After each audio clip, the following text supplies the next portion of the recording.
Hello, this is Killican, and with all the recent statues coming down, I'd like to call to mind a rebel general who, if he had any statues, which he doesn't, deserves to have them torn down about as much as Abe Lincoln. James Longstreet was born into a wealthy family in South Carolina, but was always a hard worker, often working side by side with the slaves out in the fields, and yes, that did annoy the crap out of the overseers. He went to West Point Academy and graduated alongside his best friend Ulysses S. Grant, who would soon marry his cousin Julia Dent. Longstreet served with courage and distinction in the Mexican-American War, from Palo Alto to Monterey and Veracruz to the Castle of Chapultepec, where he received a gunshot wound at the base of the wall. His subordinate, Lieutenant George Pickett, took charge and led the men over the wall to victory, a morbid map of things to come.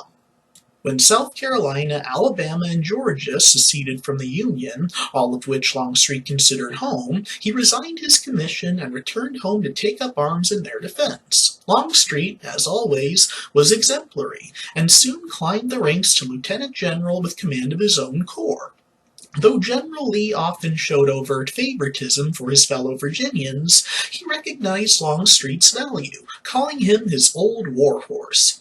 But he didn't always listen to him, insisting on the disastrous attack of General Pickett's division across a mile of open ground on a well-entrenched enemy at Gettysburg, despite Longstreet's pleading against it. Pickett's 15,000-man division was decimated, virtually non-existent after that fateful charge into the jaws of Union artillery. Longstreet's longtime friend and lieutenant would never be the same again, nor would the South ever invade the North again. Over the next 2 years, Longstreet organized and directed many successful defenses, but Lee's army eventually ran out of supplies and places to retreat to. Despite Longstreet's outspoken willingness to fight to the bitter end, Lee surrendered at Appomattox Courthouse.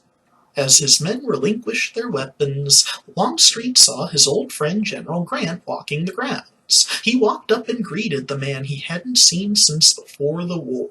Grant looked at him in shocked silence before throwing his arms around him and bursting into tears. It was Grant who arranged a pardon for Longstreet, after President Andrew Johnson refused, insisting he had caused the Union too much trouble. Much to the dismay of his former Southern Democrat contemporaries, Longstreet became a Republican and embraced black emancipation, equality, and suffrage. Only his old lieutenant J.B. Hood ever spoke to him again. But ugly words like traitor and scallywag were never uttered until his strongest advocate, General Robert E. Lee, died in 1870.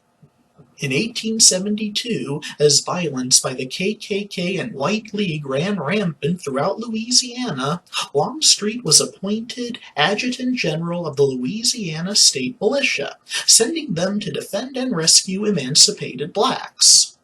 In 1874, 8,400 White League members attacked the State House, Liberty Place, in New Orleans. Longstreet commanded 3,600 police and black militiamen armed with cannons and Gatling guns, but he rode out alone to try to talk some sense into his former comrades. Enraged to see one of their former commanders leading free blacks against them, they shot him and dragged him from his horse. His police and militiamen all fled or surrendered to the rampaging mob. Longstreet survived the bullet wound, but order wasn't restored until the U.S. Army arrived.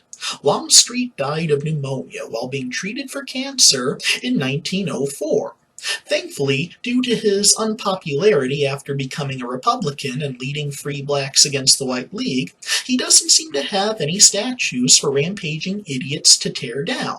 Not that they wouldn't anyway, because if they knew their history, they'd know Robert E. Lee was very similar. Thanks for watching, everyone. Please like and share, don't forget to subscribe, and peace out.